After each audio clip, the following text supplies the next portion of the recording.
Welcome. Thanks for joining us for the first ever virtual Post-Rock District Wheat Plot Tour. Hi, my name is Sandra Wick. I'm the crop production agent with the K-State Research and Extension. We have several guests with us here today, our K-State Research and Extension agronomists that will share and highlight the Kansas wheat crop here in north central Kansas. So we hope that this virtual tour will provide you with highlights and a summary of the 2020 wheat crop. The signs have been up on the wheat test plots in the Post-Rock District for a couple weeks now in Jewell, Osborne, and Smith counties. So we really encourage you to go to the individual fields and to take a closer look to see how the wheat has developed throughout the growing season. The exact locations are included in the planting diagrams, which are posted on our Post-Rock Extension website, which is at www.postrock.ksu.edu, and then on the crops tab on the left-hand side, and then the drop-down box with test plots. So we're gonna start out here, and I'm gonna share my screen, and we'll kind of go through the topics. There we go. Alrighty, the topics that we're going to cover for you is we're going to start out with some cooperator recognition because without our special people or producers or cooperators, this program would not be possible. Then we're going to move into a little bit of different twists that we've done here in some of the Post-Rock District plots. We're going to have one of our agronomists, and we'll introduce them as they speak. Talk about one of our fertilizer studies that we've included with the plot. It is a seed-applied fertilizer study using different seed treatments and blends. Then we'll move into our the 2020 wheat condition report, and we'll have several of our speakers contribute to that. Then we'll start out with our traditional wheat variety discussion, part one, and then we'll take a little break from the variety discussion, and we'll let one of our agronomists or fertility specialists talk about another study that was included here in one of the plots as well.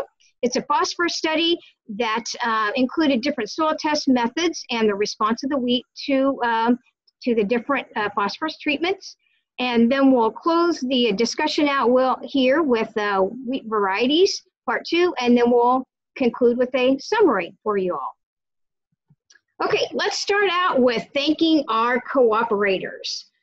Without them, like I said, this would not be possible. So I have those up on the screen for you. Jewell County, Calvin Bohnert.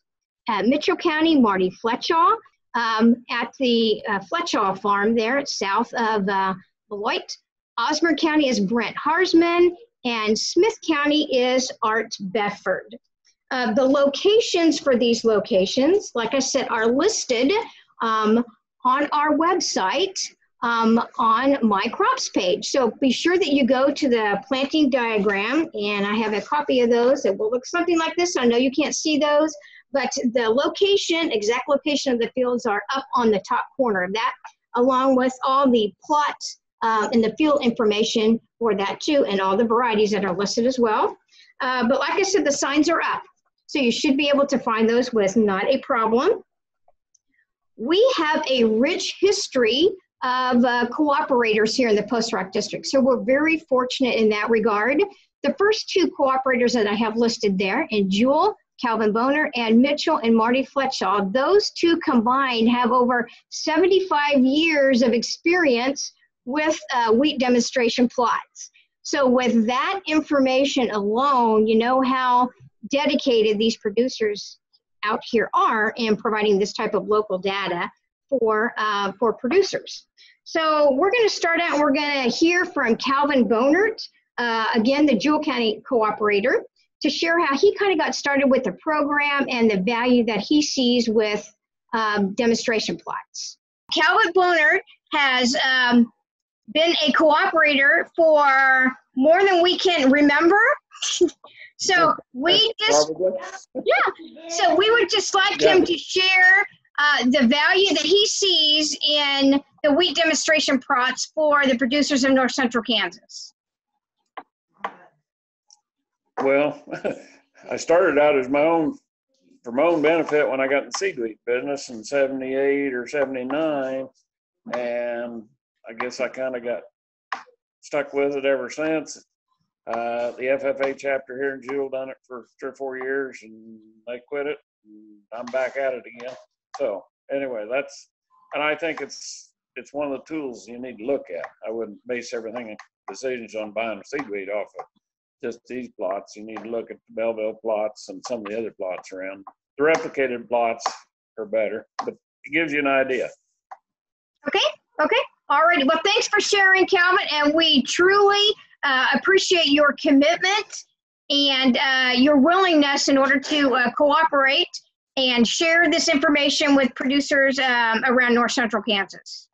Okay, thank you, Calvin, for sharing that.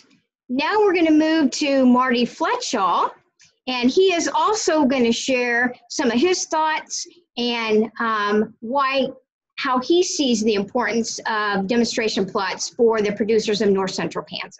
We have a special guest with us here, one of our longtime cooperators with the wheat demonstration test plot here in Post Rock District, Marty Fletchall.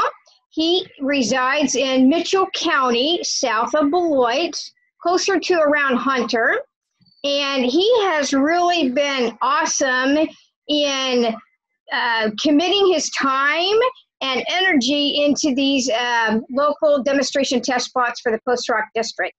So I'm going to have Marty share with us a little bit about what he sees the value of these local demonstration test plots are around Kansas, and specifically in the Post Rock District for producers in north central Kansas. Okay, thank you, Sandra. Yes, what I see is important for the local producer is it's right in here, real world conditions. They can compare varieties, and a large number of varieties. And of course, they've always been able to do that, but compare for disease resistance and growth characteristics and so forth. And I believe you gain a lot of value from having something within 30 miles of your home farming location. And of course, that's the local aspect.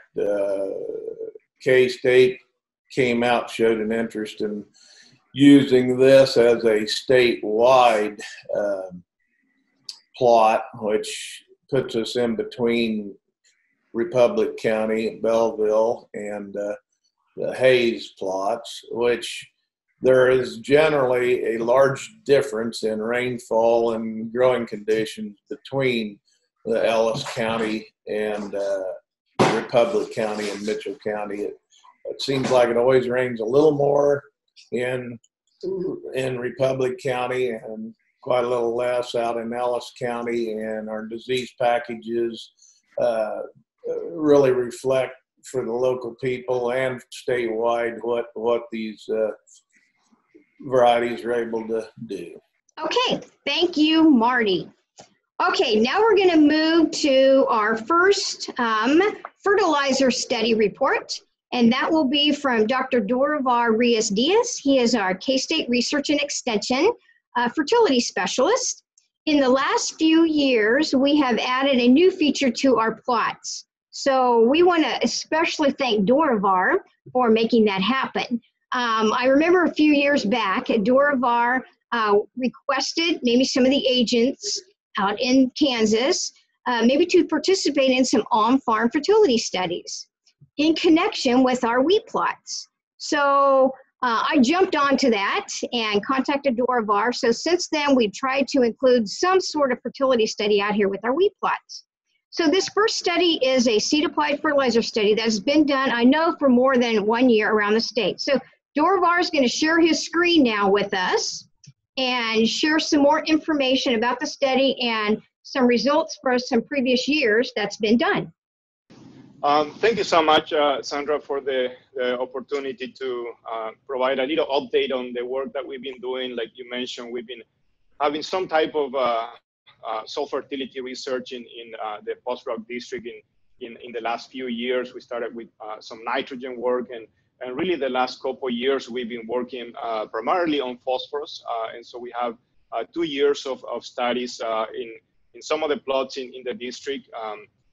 In this first session, I'd like to share with you one that focus a little bit on phosphorus fertilizer application with the seed. And so that's kind of the focus. But before we get there, I'd like to also acknowledge the work that some of the graduate students are doing. In this case, Chris Weber is really one of the students involved with this project. So that's another good part of this collaboration with Sandra, where we have graduate students also working in these plots as part of their graduate program. So again, focusing on this particular project, looking at seed applied fertilizers, and really 2 different components here. And these are, again, both projects are ongoing. We started with this last year. We have multiple locations, and we do have those same studies going on this year.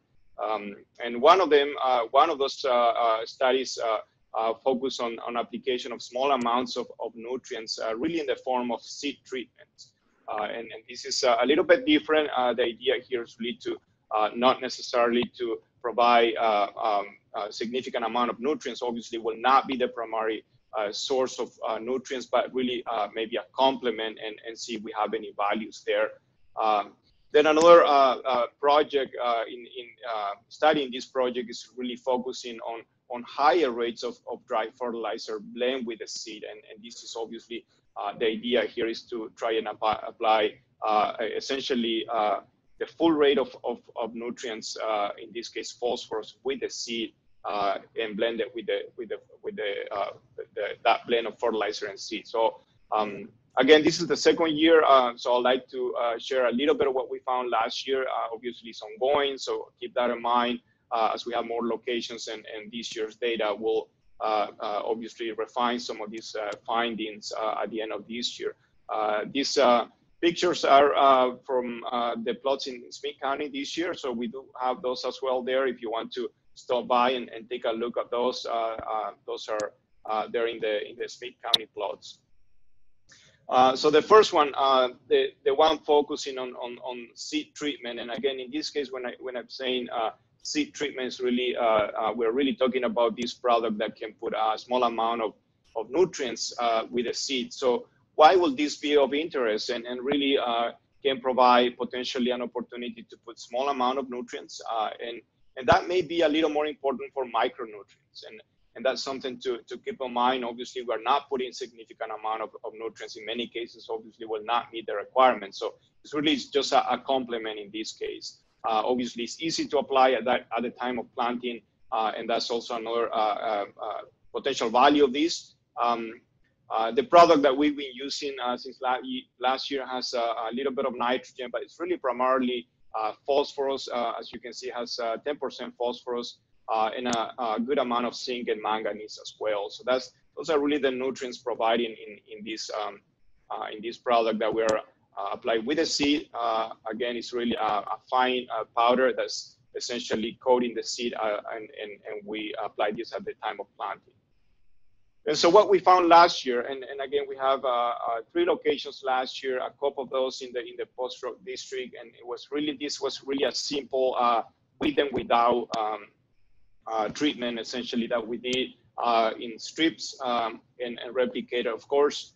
And a little bit of the data from last year, first of all, looking at phosphorus in the tissue, one indication of whether or not we are getting some sort of uptake or benefit from that phosphorus in that fertilizer. And with the seed treatment, we were able to see a little bit of an increase there. These were not statistically significant, but again, we do tend to see some trends there.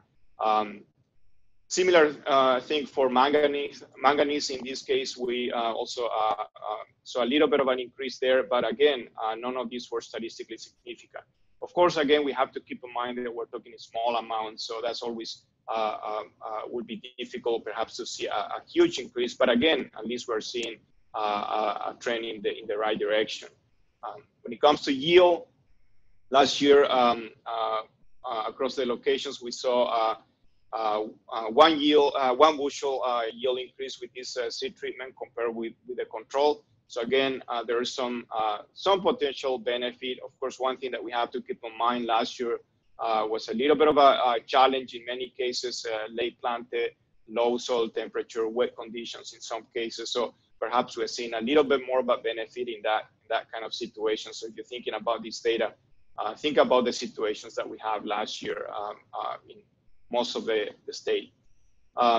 Now, the other component of this project, and this is really looking at obviously higher rates of fertilizer, is really a blending of fertilizer, dry fertilizer with the seed. And so why would this be important? We do know that there's a lot of benefits in terms of placement, specifically phosphorus with the seed.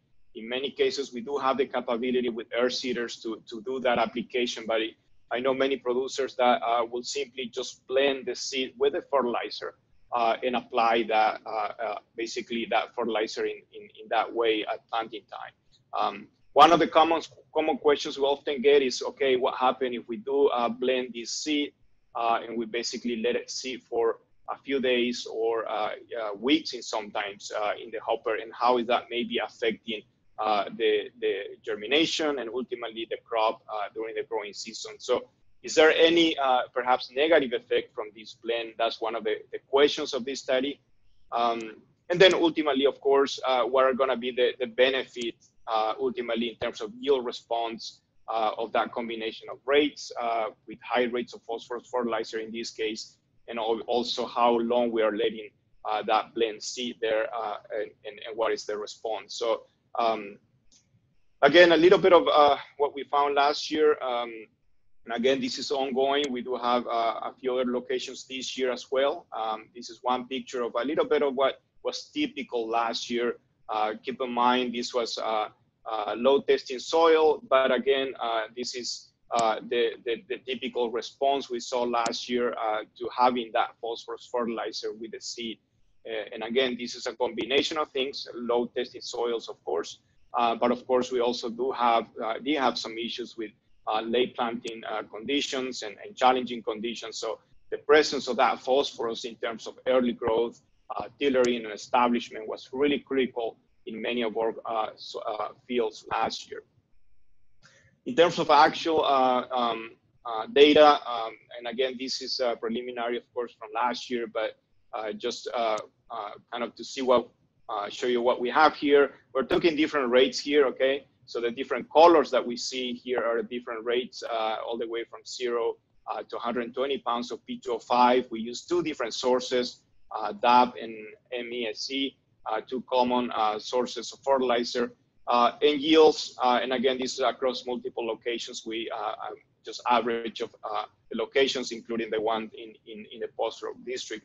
And as you can see, significant response all the way to 120 pounds. This is maybe a little bit unusual to see that response to that high rate. But again, I think with the conditions last year of, again, germination happening pretty late in some cases in the winter, and low chances for tiller formation and so on in the spring, I think that we are seeing that benefit as well coming from that high rates. Now, the other question was the other component, which I think it was really one of the main things we wanted to see here was that blend of seed and fertilizer and letting it sit there for multiple days and weeks. We basically did a treatment with 0. Essentially, we blended seed and fertilizer and planted immediately. Let it sit for about 12 days, about 30 days, and then about 40 days and planted. And as you can see, in terms of the response, basically no significant response there. Maybe a little bit of a decrease with that fertilizer letting it their seed for about 40 days. But certainly leaving that blend for about 30 days, we don't see any significant negative impact there. So that gives us flexibility in terms of leaving that basically blend sitting there for multiple days as we are progressing with planting during the fall, that sometimes we may have some challenges. So a few key points from this project. We do definitely saw the benefit of phosphorus fertilizer last year. That benefit from increased early growth and yield that was very clear in low testing soils, but even soils that were close to optimum, that was very clear last year. And again, the conditions were quite different. That storage time of that blend of fertilizer and seed, at least last year, we didn't see any significant negative impact. We didn't see any negative impact there. So again, that gave us flexibility in terms of time for that, in terms of planting, but also the rates, we didn't see any negative impact all the way to 120 pounds. And again, a couple of things last year, I just want to emphasize a little bit kind of the conditions we have last year. Locations were typically planted late, emergence happened late winter in some, at least in one of our locations. And I think that was maybe one of the reasons why we saw a lot of these benefit all the way to 120 pounds of P2O5, which again, typically will not be common in more normal conditions. So that's what I have, Sandra, for this session. Okay, thanks, Dorivar, and I'll let you unshare your screen here. But thanks for sharing that, and we'll look forward to seeing the results from this year and put those with the others and see if there's any more results that have come out of those fertilizer studies. So we're going to move on, and we're going to give you a brief 2020 wheat conditions. And we're going to start out with, and I'll kind of introduce our panel that you see there. We have with us Dr. Romulo Lollato. He is our K-State Research and Extension Wheat Specialist. We also have with us Dr. Erick De Wolf, our K-State Plant Pathologist. He recently switched gears here. He's right now, I think, with just research and not as extension as much. Along with our new K-State Research and Extension Plant Pathologist, Dr. Kelsey Andersen. And then we also have with us Dr. Lucas Haag, our K-State Research and Extension Northwest agronomist from Mountain of Colby. So we're going to start out, I believe, with Romulo, and he's just going to give us a brief overview of the 2020 wheat crop and the conditions. So Romulo, I will turn it over to you. Hi, Sandra. Yeah, well, thank you for organizing these, and appreciate that it's new for everybody. So I guess we're more used to being out in the field and talking to growers face to face right now and seeing these varieties and rating them. We're still seeing them and rating them, but not right now, of course. So brief overview there of what we're seeing around the state. I'm going to focus more in the central and southwest part of the state. As we have Lucas here, he can give an overview of northwest Kansas there. So first, let's start with last fall, the conditions, how were conditions during planting, right? And first in the southwest, we actually had extremely dry conditions. We didn't have rainfall really during the fall, and it wasn't until January that we had some rainfall in that part of the state. And with that, many of the fields were planted on time, but they never really emerged on time. So they were emerging, the actual effective emergence date there was more like January, even sometimes closer to February, after we got some the rainfall or moisture during the winter there. So that by itself already limits the yield potential in that region, right? And that's the region of Liberal and really southwest of Dodge City there. We were seeing quite a bit of that condition happening. The second thing that we need to talk about this year was really that freeze event, right? The freeze events that we had on the first week of April and then on the second week of April again. And so temperatures were very cold, and they were cold for a very long time. With that said, where the crop, even in regions where the crop was not too far along, we still were seeing some damage being held because of those cold conditions. So at that point in time, we were estimating that central Kansas and north central Kansas going into close to west central Kansas was the region where we'd see more impact of that freeze damage. And indeed, in central Kansas, some of the very low-lying fields, we saw quite a bit of freeze damage there. But maybe a little bit surprising, as we went to north central Kansas and we get to your region there, and the western portion of that region, we were seeing quite a bit of freeze damage there. And that's because temperatures were actually in very cold temperatures for a long period of time. So even though the crop was behind development there, we're still seeing some freeze damage from that combination of cold temperatures and drought stress. wherever we had moisture for the crop to recover, conditions improved. That was the case for Barton County, Ellsworth County, and even perhaps Republic County and East. But Smith County and Phillips County, Rooks, that area, we were actually seeing quite a bit of damage there, especially loss of peelers. And surprisingly, we were seeing more damage in a crop that was planted later. Generally, it's the other way around. The bigger crop sustains more damage, but this time was reversed. And partially, I think it's because that bigger, lusher canopy perhaps didn't allow the cold temperature to settle down as much. And so it lost the primary peelers, but it had enough peelers to recover. Whereas the small crop in that region planted after soybeans never recovered because of didn't recover right away because of a lack of temperature and losing 2 or 3 out of 4 peelers that the plant might have had. That's a brief overview there. Conditions were quite a bit considerably dry throughout the season in north central Kansas. Now we're kind of catching up there with this last week. But that's a brief bird's eye view there of the state. South central Kansas overall was in better shape. They were getting moisture throughout the season. So that's probably where the crop was looking the best. But with that, I will give the word up to Lucas there so he can give an update on western Kansas. Yeah, I don't have a whole lot to add to that. As Romulo mentioned, I think something that really made the spring freeze event was the duration of the cold temperatures.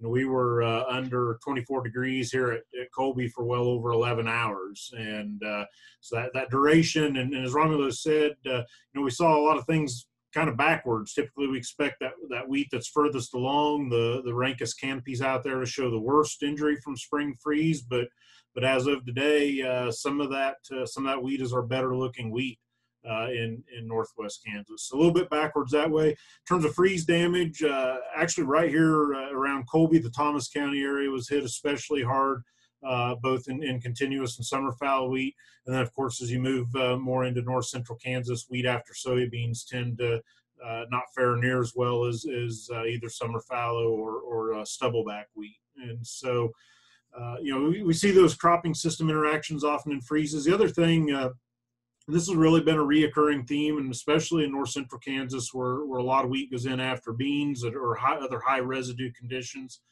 Seeding depth, once again, anything that was a little bit shallow seeded, we had looked at some producer fields in Gove County that were showing a lot of stress and a lot of issues even before that April 13th freeze. And I think some of that can go back to, are we getting the seed deep enough and setting ourselves up good for root development and crown development. So, anytime we get these spring freeze injuries, very minor differences in management tend to show very large differences in the field. And I think that was, again, the case this year. Okay, how about Eric? You want to kind of give an overview on the disease, or Kelsey? I don't know which one of you is up. Sure. Well, I'll go ahead and start out, and I'll pass the baton on to Kelsey here in just a moment. So, yeah, so it is a pleasure to be here. Thanks for the opportunity to talk about what's going on in the state for diseases. This does appear to be a year where stripe rust is on the move yet again. You remember stripe rust really emerged as a major problem for us almost over 2 decades ago now, and has really quickly arisen as our #1 problem. This year, we've been monitoring stripe rust for most of the month of May. We received some early reports back from south central Kansas in the first week of May, late April. And it seems to now be widespread throughout central Kansas. But it's interesting this year that the disease is very patchy in distribution. So some areas of south central, maybe up into Reno, Rice County, Ellsworth County, McPherson, parts of Harvey County and Sedgwick County are reporting patches of wheat or areas of wheat in those counties that are severely diseased. But as we go further north, it seems to be hit or miss, where many fields are reporting low levels to trace levels of the disease, even up onto the flagleaf. But so far, it's not out of control like we've experienced in other years when the disease maybe gets established in early to mid-April. So kind of the verdict still out exactly what's going to happen.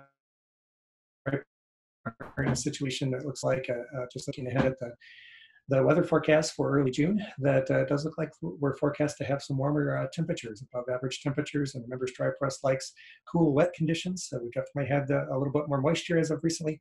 But we're also having an outlook for warmer temperatures. Those warmer temperatures may downregulate some of that further development of stripe rust. So it will be interesting to see how this all shapes up. On the other dimension of stripe rust here is we are seeing some evidence that the population of stripe rust is continuing to change. And where that's relevant for our discussion today is that affects a lot of the varieties that we grow. And some of the varieties that we grow widely in central Kansas are now showing some vulnerabilities where historically we've considered them either moderately resistant or highly resistant to the disease. So as we go through, Kelsey or I will try and highlight some of those strengths and weaknesses, where the varieties that are now a little more questionable on our disease resistance, and what varieties are still holding up. That could be valuable information as you head into the close of the wheat season. I want to encourage you to get out and look firsthand at these plots wherever you can. Sandra does a great job with her demonstration plots along with her cooperators, and those are valuable resources for you to not only get yield results, but to also get a firsthand look at how these varieties are standing up to disease, how they look as far as maturity relative to some others, and see how they finish for you in your area. Kelsey, what are some of your thoughts about what you're hearing on other diseases in the state? Yeah, thanks for that update. I think you're right. From what we've been hearing and seeing, the stripe rust is definitely the most widespread problem. So we've seen it in the most number of fields and maybe the highest potential for risk when that those incidence levels get really high. But we've also been hearing and reports of and seeing tan spot, so some of these foliar leaf diseases, particularly earlier in the season. So, and in central Kansas, some of that was killed off by that freeze. So maybe that limited that disease development a little bit, but we have had reports of tan spot and also septoria leaf blotch getting up into the upper canopy in localized fields, and that's caused some yield damage. So we can highlight some varieties that have some potential resistance to some of these leaf spotting diseases. One of the big ones, too, that we've thought about that's not been as bad as it has been historically, is wheat streak mosaic. So we've been seeing that a little bit, particularly in this district in kind of a patchy distribution. So we can talk about some of the varieties that have good performance for wheat streak. And one we've talked about a good amount in these last couple of weeks is Fusarium head blight, more in the east and southeast portion of Kansas, where weather conditions have been really great. So fungi, these fungal diseases love wet weather. They love rainfall events and these kind of intermediate temperatures. So these rainfall patterns have been really, really favorable for Fusarium head blight development. And it's important to know that, especially when it's wheat is planted into corn or even soybean, because this particular disease can survive and cause problems in those crops too. That's when we tend to see Fusarium head blight problems. So we're starting to get reports of Fusarium head blight in south central Kansas. We're actually seeing disease, so we're going to keep an eye out for that over these next few weeks. So that's one that we're going to definitely need to watch for as we get into harvest time. That's one where you can apply fungicide, but it has to be done right at that flowering window, and you have to really protect those flowers to get some control. So I think those are the big disease stories. Some smaller ones, powdery mildew and things like this, have popped up sporadically, but barley yellow dwarf, of course, those are the ones that have been making the headlines. Yeah, maybe just one closing thought on fungicide use here is that I know many areas of central Kansas now are well into the flowering stages of growth. Some fields are likely past the flowering stages of growth. And when we get to those flowering stages of growth, we start losing products just by label restrictions. Many of them are labeled up to the flowering stages of growth. Some of them you can go into flowering a little bit, but then you have a 30-day pre-harvest interval. So in many ways, if you are considering a fungicide yet, or you're concerned about emerging disease threats, checking those label restrictions and working with your local applicators to make sure that the fungicides are put out appropriately. We don't want any issues as we get closer to harvest with potential mandated delays because of pre-harvest intervals that were violated on a fungicide application. Okay, thank you all for that update on disease and kind of what's going on out there in the crop. We're gonna begin with the variety discussion here. So I'm going to share my screen again with you all. If technology works, and we're gonna go on to the next slide here. Maybe. There we go. I thought before we get started here, I'd share with you just a little briefly information about each of the plot locations to kind of give you an idea of the differences here. So there's each of the locations listed there: Jewel, Mitchell, Osborne, Smith. Predominantly what you all shared, we predominantly have wheat grown after soybeans. So you can see 3 of the locations have that particular rotation. One of them is second-year wheat. What Kelsey and Eric had said is some of the tan spot is starting to show up in that plot, and you can really see that. So you may want to take a look at that. But you can see the different planting dates. So, you know, a 2-week time period, because we had the moisture there, so you can kind of see that. And there's some pretty big differences here when you get 2 weeks differences in planting dates. The seeding rates are, you know, typical maybe when you plant that late as well. So it kind of gives you an idea there. And there's the fertility. Lots of them use either the 40 rock or the mez. And I think that was listed there in what Dorivar said that they're using on some of the studies. But anhydrous is also used there as well. Finesse is also a popular herbicide that people use there in the fall or in the spring with their top dress as well. So I just wanted to give you an idea. This is also on the planting diagrams too, with all the history there as well. So we're going to get started here. I'll tell you a little bit about the plots before we get started. We do have 3 conventional wheat plots here in the Post-Rock District, and those 3 range from 22 to about 23 different wheat varieties, along with 2 or 3 blends, and then the fertility studies that Dorivar mentioned. We also have a Czech variety that we use every 5 or 6 varieties to help maybe account for some of the variability. Is not as accurate as a replicated plot, but that's what we use to kind of help maybe account for some of that. The replicated plot that was done in Mitchell County, I believe, has 37 varieties in that particular plot. So what I've done in all the varieties is I've provided 3 different pictures. And so it starts with Jewel on the left, Osborne in the center, and Smith on the right. So I kind of give you an overview first of the picture and then a little bit more close up on the bottom picture. So we're going to start here with the Czech variety, and the same Czech variety was used in each of the plots, which is SY Monument, which is a pretty popular variety, as all you know as well.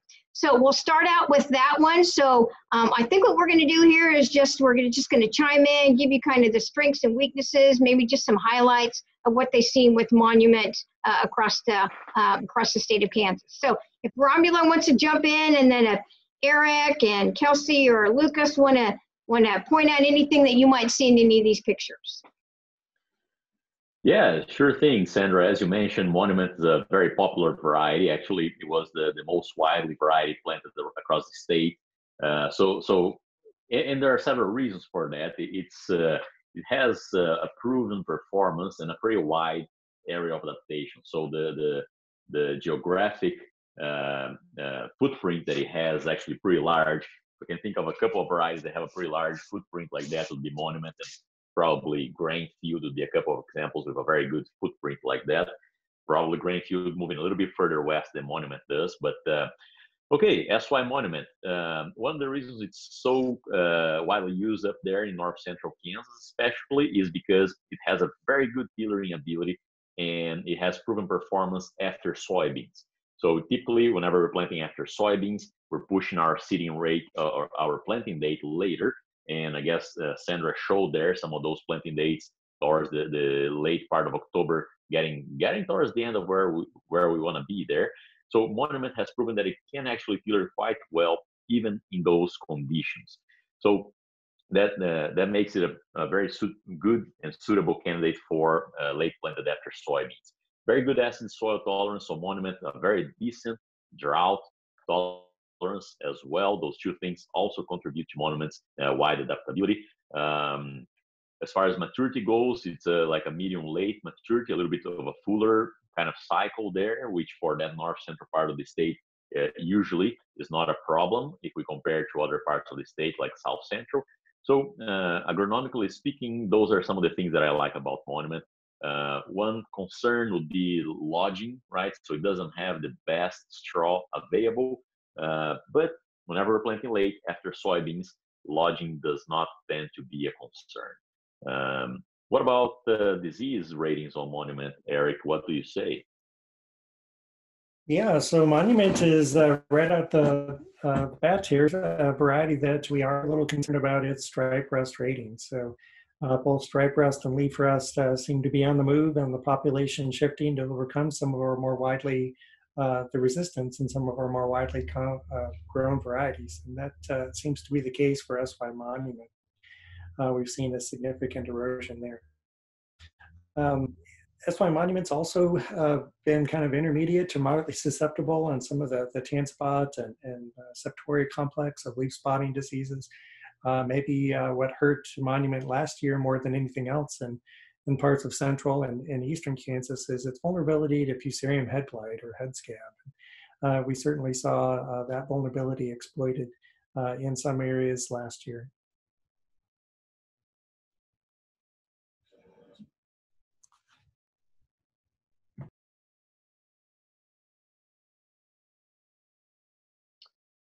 WB 4792. I can make a few comments here. I don't know, Lucas, if you have had much experience with this one and would like to tackle it, or would like me to go? I guess not a lot of experience, although it is one that I think we're all keeping our eyes on. Some of the yields on it so far have been very strong in terms of yield potential. And of course, maturity range, a little bit more of a medium maturity could be a real nice fit in north central Kansas. But certainly interested to see how the yields come out of it this year. Yeah, I agree. When we think of the maturity on this one, it's interesting because for heading, I think it's more towards that medium late, right, with that 47. But this year, that April freeze seemed to really hit this 47.92, perhaps a little bit worse than I was expecting. And then it turns out that it comes out of the winter a little bit earlier than some of the other ones, but it's kind of later to head. As we can see in these pictures here, it is considerably behind what we have in Monument for heading out. So that's something interesting to note about these. Very good standability, so excellent straw strength on this one. Doesn't have soil-borne mosaic, so it might be a concern in the eastern part of their region there. But very good standability. I think Western variety, as you mentioned, pretty good yield record there. Eric or Kelsey, do you guys have any comments there on the disease side? Yeah, I think being a fairly new variety, we've not had a lot of looks at this yet to get our own information. We may have seen it in some of the USDA's screening nurseries recently. Kelsey, do you have any observations from that on 4792? Yeah, so I just looked at this variety in our inoculated stripe rust nursery, and so Westbred says this is pretty intermediate for stripe rust. It rates it 4 out of 9, with 1 being really excellent and 9 being really bad. So they rated it as a 4, and we saw that type of reaction. So that's probably what we can expect. We'll keep looking at it. It is susceptible to fusarium head blight, so that's something in some parts of the state that should be considered. And I think it has intermediate wheat streak mosaic, so that's also something that should be considered in north central Kansas. You can tell maybe by the pictures, and I noticed this, how is it on tan spot? You know, because this is the field, and in that middle picture there was a little bit more yellowing on those leaves than maybe some of the other varieties. Do you have any evaluation on that? So from my side, at least, Sandra, I have not evaluated these ones specifically. But overall, the West Bred varieties, they tend to be more on the susceptible side. So if we look at 4458, 4303, even 4269, they tend to be more on the susceptible side to those leaf spotting diseases. But I particularly have not looked at this one too closely. Okay. Okay, are we ready to move on to the next variety, which would be SY Grit? There you go. Very well. SY Grit here. So this one has been around now for probably a good 3 years or so. If there is a part of the state where a grit could be a good fit, it's probably there on that post-rock district, again, because this variety has in its pedigree the variety that we call post-rock, right? So an older variety there on grit pedigree here. It brings a level of drought tolerance, very good stability on grit, so very, very strong strength. It's a medium height variety with a very, very long head. So it's actually a pretty nice looking variety in the field, and like a medium early type of maturity, though just like post-rock, it does depend on that photo period, on the day length. So it is day length sensitive, meaning that it not only depends on temperature to head out, but also on the length of the day. And then some of the years it might look a little bit earlier than average. Some of the years might look a little bit later than average there. My only concern with grit is low soil pH. So as we go to the eastern portion of that post-rock district there, it can start getting into some low pH levels, and it doesn't have any tolerance to acid soils.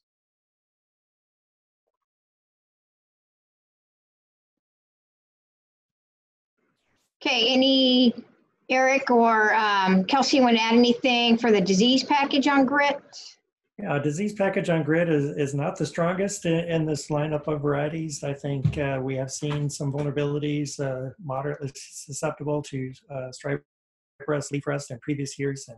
And that's true across the board for most diseases that would threaten our wheat in north central Kansas. So I think this is one we'd want to keep an eye on the development of rust or other diseases and consider a fungicide if it is emerging as a problem.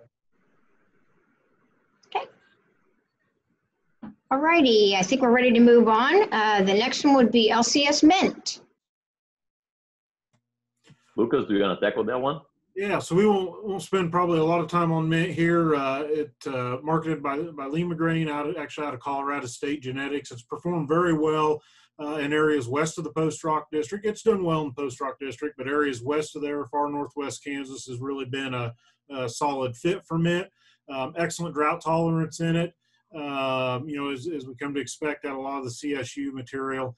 But, in general, its performance, it's got some age on it too. We're starting to see some other things that can perform a little bit better and probably bring a little better plant health to the table as well. So I guess if it's still working for you, great. But in general, I think we're going to continue to see Mint lose out on acres.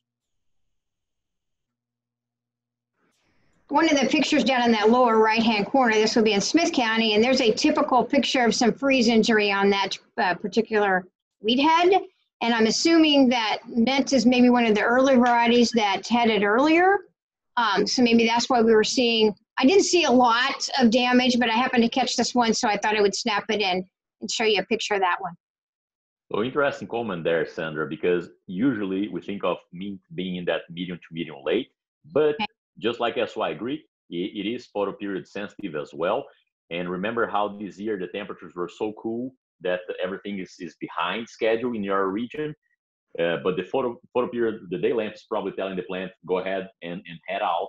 So this is one of those years where Mint might tend to be on the earlier side because temperatures were cool and so the photo period is kicking in beforehand. So that's a very interesting comment there, and thanks for putting that photo out.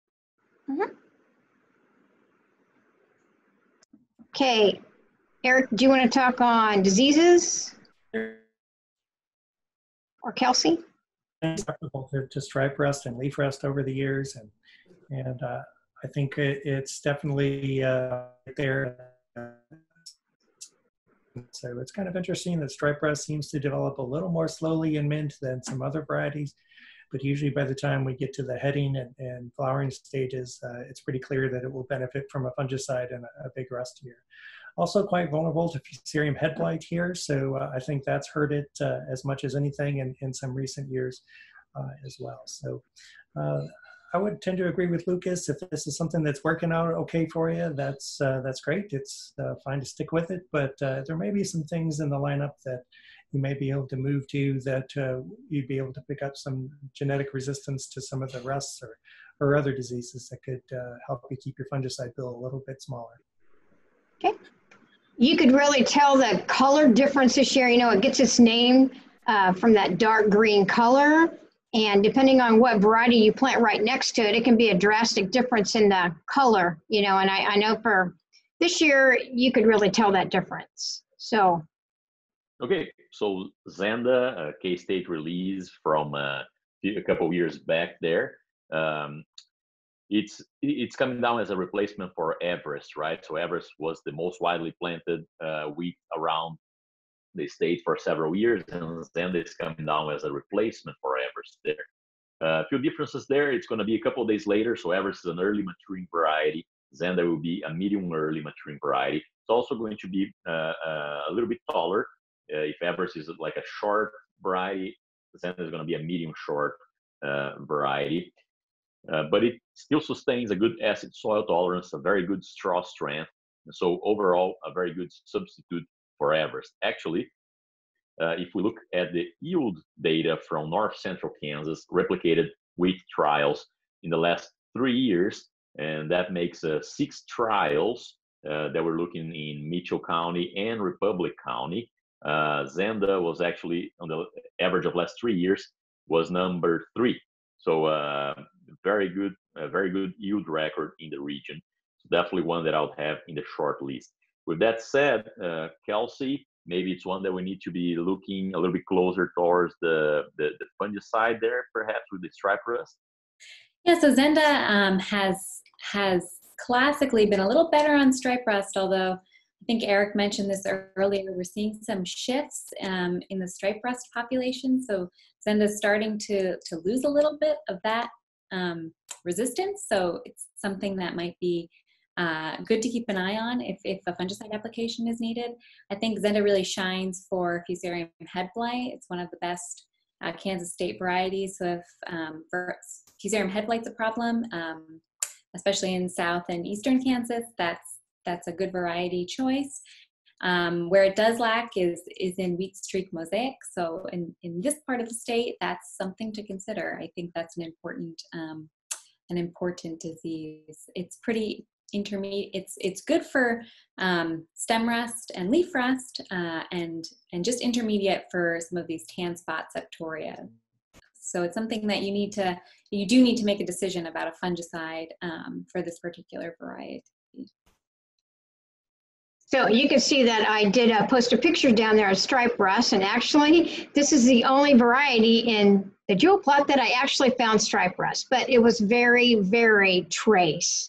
I mean, it was lucky that I actually happened to find this. It is on the flag leaf, but yeah, I did find it on this particular variety. Okay, yeah, so that's good to know. And so seeing that those spores forming on those flag leaves, that means the plant is definitely susceptible. So we need to keep an eye on it. If the temperature was right, we could get an epidemic in this particular variety. It seems like in Jewel County, maybe that won't be the case this year, I knock on wood, but we're gonna have to keep an eye on it over these next couple of years. Okay, anything else before we move on to the next variety? Okay, let's move on to double stop. Okay, I guess I'll go ahead on this one as well. So double stop CL plus, again, that CL Plus giving it a 2-gene clear field trait, right? I'm not going to spend a whole lot of time on this one just because I think it's a great variety, but probably better adapted down south. I would say probably southern Saline County down to Oklahoma. And it has many acres there. So it's a variety that I really like in that region. I think it has several good attributes. However, for as far north as we are in the Post-Rock district, it might be just a little bit outside of its main area of adaptation. With that said, one thing that I just wanted to make a comment here is that this 2-gene clear field would allow you to go with that high rate of beyond and throw some methylated seed oil in the mix there as well to really heat up the mixture and get some good control on those grassy weeds. But it is a certified seed-only variety because of this technology, similar to coaxium technology that is certified seed-only as well, though with a different herbicide that we're going to talk about here in a little bit. But again, I'm not going to extend much on this one, Sandra, mostly because I think it's a better fit down south. And I can see that too. I kind of provided a close-up picture there in the middle there. You can see quite a few of its primary tillers were killed off on that freeze. So a lot of the tillers that you see there are the secondary tillers. So you can see it was a pretty thin stand there in pretty much all 3 of the plots. So, okay, are we ready to move on? Or Kelsey, did you want to say something about double stalk? Oh, I was just gonna, so it's out of range, so it's probably not so relevant, but it is a little better on stripe rust. So, oh, okay. And of double stop, you probably didn't find it there in Jewell County. So for some other parts of Kansas, it might be an okay option. Okay, great. All righty, let's move on to the next one, which I believe is Westbred 4418. Lucas, would you like to go on that one? Yeah, I mean, I don't have a tremendous lot of experience with 4418. You know, looking at the performance tests the last couple of years in north central Kansas, it's been fairly middle of the pack. So yeah, I guess I don't know. I don't have a lot of looks at it, Romulo, but I guess we'll see how it does here this coming year. You know, obviously going to be you know, kind of that medium early maturity on it.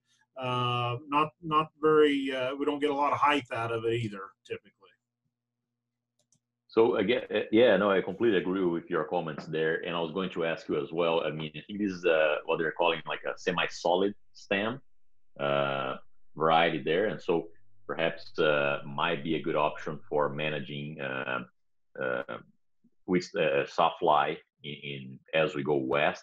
But as you mentioned, I don't have a whole lot of experience with it either, other than knowing that it has a pretty good straw strength, probably for being that semi-solid stem out there, and doesn't do very well on acid soil, so probably more adapted to the western portion of the region. So,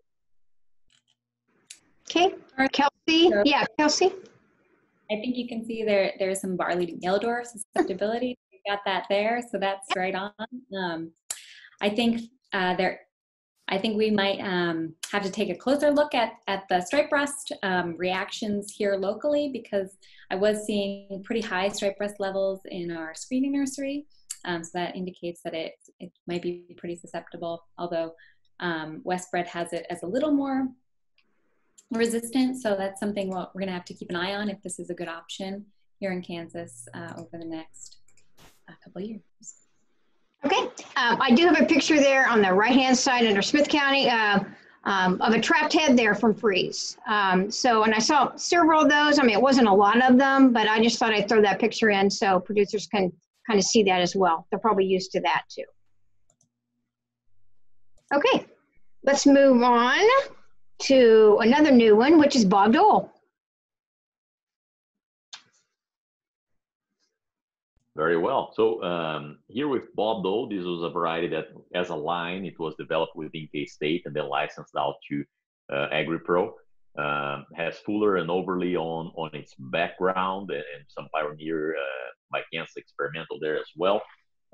Overall, if we look at the yield record, and Bob Dole has actually doing very, very well in that north central part of the state. In fact, if we look at last, again, 3 years, 6 replicated trials, it's been #1. If we look at only the last 2 years, again, #1. just last year, #1 again. So, and again, those are Mitchell and Republic County data from replicated trials in the state. So very good performance in that north central part of the state. So definitely one that I'll keep on the short list there. Another pro for Bob Dole is its quality. So you would be able to, if you have access to some niche market that will pay for quality, this has exceptional milling and baking quality. With that said, a few things to keep an eye on. It is pretty tall, so you don't want to really crank the nitrogen up too much, mostly because it is pretty tall and it might lodge. Also, it has a very big seed.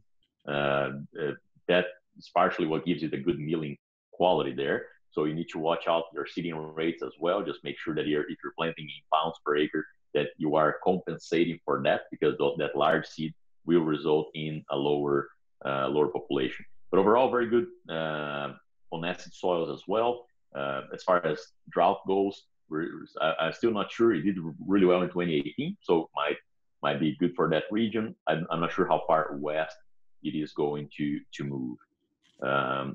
Kelsey, what about the disease package on Bob Dole? Yeah, Bob Dole has a pretty solid disease package, pretty intermediate across the board. So for those tan spots, septorias, it's going to be intermediate. You'll have some disease, but it won't be at the highest levels you can expect. One of the weaknesses would be wheat streak mosaic virus, which I know is important here. And it's intermediate to stripe rust. So we've in the past had better reactions, but we are seeing some higher disease levels this year, which is concerning. So that's something to look out for and make sure you scout this particular variety. Okay. Lucas, did you want to add something for Bob Dole? No, I really think, I think north central Kansas is really where it has a nice fit. Its yield record shows that. As Romulo mentioned, I don't know that we move it very far west of the Post-Rock district, but I think it certainly has a home there. Okay, I do have a couple pictures down there under the Jewell County plot. There was some aphid activity down there. My picture wasn't real clear, so it's probably the bird cherry-oat aphid, possibly for the barley yellow dwarf. But I also included a lady beetle picture there right beside of it. So there was lots of lady beetle activity. So that's good that they would be the predator of the aphids. So, okay, any other discussion on Bob Dole? We will move next to Valiant. Have you had much experience with Valiant, Lucas? Well, so yeah, we've had an opportunity. It's been in the variety trials here the last couple of years, and really, it's one I'm pretty excited about and keeping an eye on. It's medium maturity, kind of that medium height. Good straw strength in it, and the yield record on it has been quite strong, consistently in that top yielding group, both not only in north central Kansas, but also in western Kansas. And so we'll get a lot better look at it this year, but for as well as it's done out west, I kind of think maybe it's got some decent drought tolerance in it. So yeah, definitely we'll see how the 20 data comes in, but it's a variety I think we need to be keeping a real close eye on. I think it's going to have a fit on a lot of acres. I think we don't have very much data from the disease side. Jump in and correct me if I'm wrong, Eric. We haven't seen this very much. We did see it in our stripe rust nurseries, so it has intermediate stripe rust, maybe more on the susceptible side, so nothing too great there. But it's definitely one that, if it's well adapted, we'll have to keep an eye on. Pretty intermediate for barley yellow dwarf. Eric, do you have any more on this particular variety? Yeah, I think Lima Grain was reporting that this one maybe has some elevated vulnerability to powdery mildew that we would want to keep an eye on. So if you have experience with post-rock or jaggeline in the past from years gone by, those varieties may be comparable to the level of vulnerability to powdery mildew. So probably not our #1 enemy in this part of the state, but it's worth keeping an eye on. In addition to the stripe rust vulnerability that Kelsey had mentioned a moment ago. I should mention the one vulnerability that may certainly prevent it on taking in western Kansas is pretty susceptible to wheat streak mosaic, I think. Eric, is that correct? So something to be aware of. I suspect so. Yeah, yeah. I think we'll want to keep an eye on that too. And this is probably not one that you'd plant next to a neighbor that is often grazing their volunteer wheat. Alrighty, let's move on to another kind of new one here that showed up in the last year or two, Wolverine. Lucas, do you want to take the lead on that one? Yeah, so I mean, Wolverine, I think, the Post Rock District and specifically we think about Jewell and Smith counties, I think Wolverine's really a variety I think we're going to see from northern Kansas moving north. And it's looked well in the trials. I think, Wolf had a pretty decent following in north central Kansas, and for producers that like that, Wolverine I think offers kind of some updated genetics, but yet somewhat similar type variety in terms of how it would fit maturity wise, and so yeah, I think it could be on some folks' short lists there in the Post Rock District. Okay. I did show kind of an up close there, and this is kind of a broken record, but a lot of the primary tillers that you can see there were killed, and so these are the secondary tillers coming back, but that's just kind of how it happened here in North Central. Okay, let's move on to Tatanka. I don't know for sure how it's pronounced, but you guys can let me know that. I call it Tatanka, but so it's been out a couple of years out of the Hayes program for K-State. Pretty decent drought tolerance in it. It can do well in some pretty tough conditions, and I guess that's really where I'd like to see it positioned is, it's got a little weaker straw strength, so it certainly doesn't belong on your creek bottom ground, but on some tougher type land, I think you'd be pleasantly surprised on the type of yields that we can see out of Tatanka. It's at first release was really blowing the doors off things yield-wise, and it still remained fairly competitive. I just think we got to be conscious about where we place it on the farm. And this was only in 2 locations. So we had it in the Jewell and the Smith and not in the Osborne plot, but I believe it is in the Mitchell County plot. Yeah, it's in the performance test, yep. Okay, okay. Kelsey or Eric, any disease package information?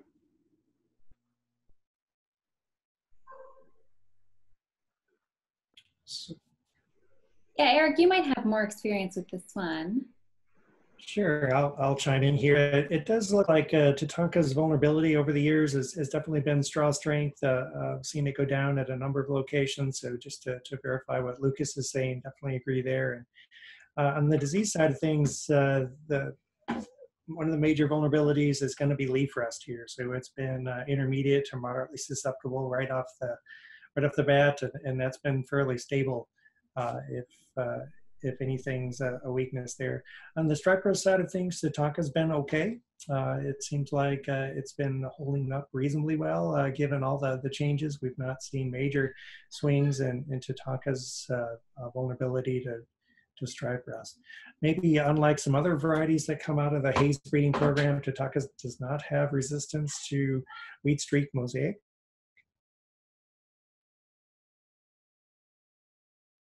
Okay, and I guess I should mention. For wheat streak mosaic.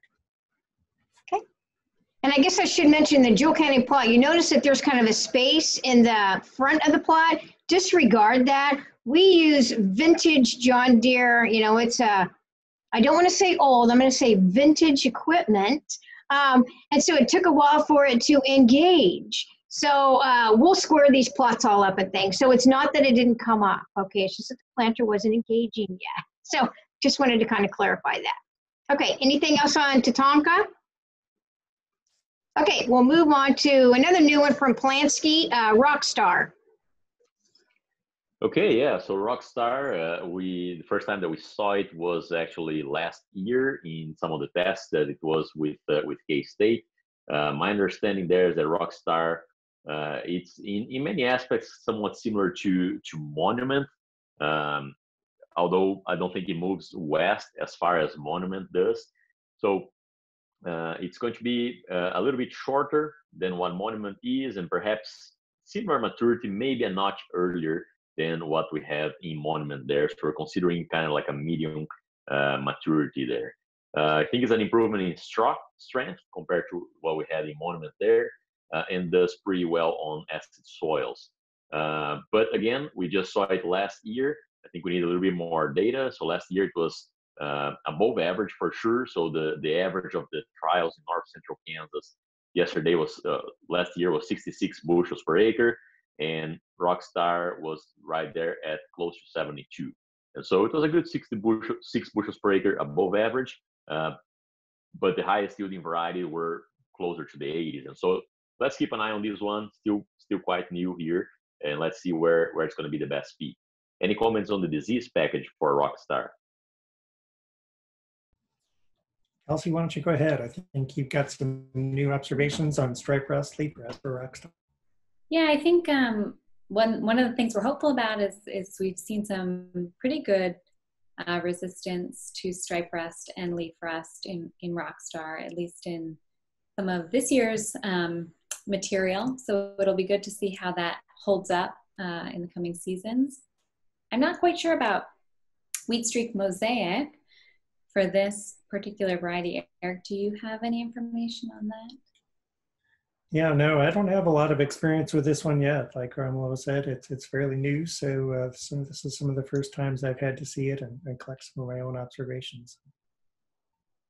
I did notice from when I was taking pictures, and you can maybe see it with this one, it's really holding up against tan spot. It really wasn't affected as much as some of the other varieties, and it's pretty visual in this plot. So maybe that's going to show a good sign for some good disease package.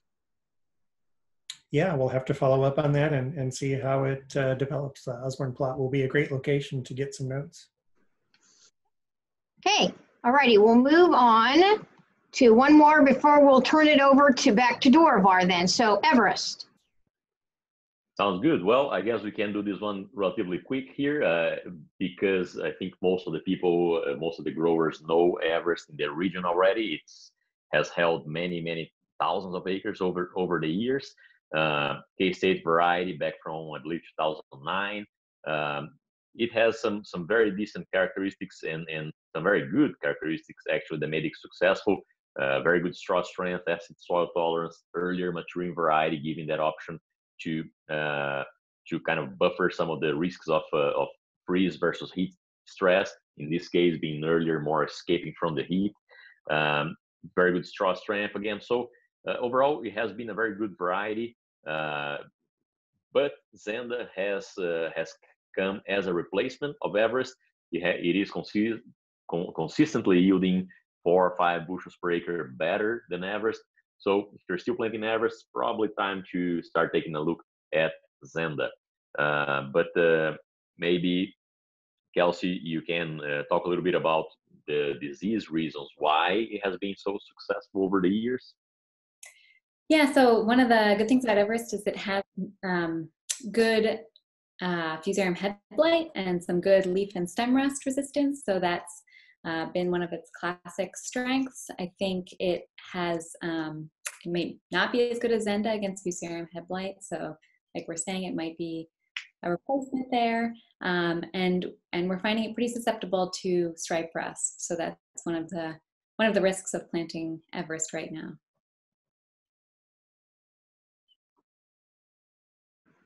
Okay, that completes the first part of the variety discussion. So I'm going to unshare my screen here, and we're going to turn it over to Dorivar again, and he's going to explain another component of of the fertility studies that's going on here in the plot. So I'm going to turn it over to Dorivar. Thank you, Sandra. And another project that we've been working on in the Post-Rock district, and this is also an ongoing project focusing on phosphorus. The main objective of this one was it's really to evaluate our soil test methods and assess basically the critical values and using soil tests for phosphorus management in wheat. And so we have multiple locations last year. This year we have, I think, about 15 locations out. Hopefully, all of them will make it to harvest if everything goes well. But a little bit of kind of what we see, this picture I think is maybe typical of what you will tend to see in terms of phosphorus response in winter wheat. And this is one example where, again, something I wanted to highlight here. This is a control, I checked with no phosphorus, other nutrients, nitrogen, everything else is optimum.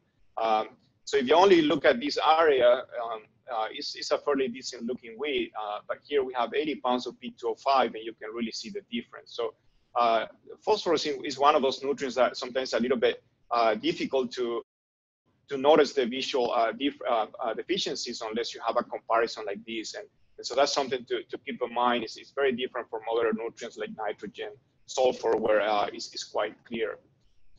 What we saw last year, share with you a little bit of what we have in terms of preliminary data. This is again from 2019.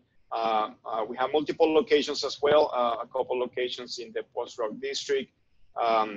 We end up harvesting 9 locations. We lost a couple locations for different reasons. But so what we have here in this graph, and this is average of all 9 locations. This is basically early growth. So basically biomass adjoining, okay? And the different rates of phosphorus. And this is all broadcast apply. So this is different from the previous sessions that we were talking mostly, of course, seed apply or in furrow application. This is all broadcast application. Some locations, these were incorporated, conventional tillage. Other locations that were not till were applied before planting, essentially without any incorporation. So again, early growth, early biomass, again, nice response to phosphorus application in general. And again, very similar to what we typically tend to see, again, in terms of early growth. And so that's basically what we see there. One thing that we did is study is NDVI. And this is one of the projects that we work in the post-rock district several years ago, is looking at NDVI, but focusing primarily on nitrogen management. So in this case, we're taking those measurements of NDVI, which is really essentially an index of biomass and greenness of the plant.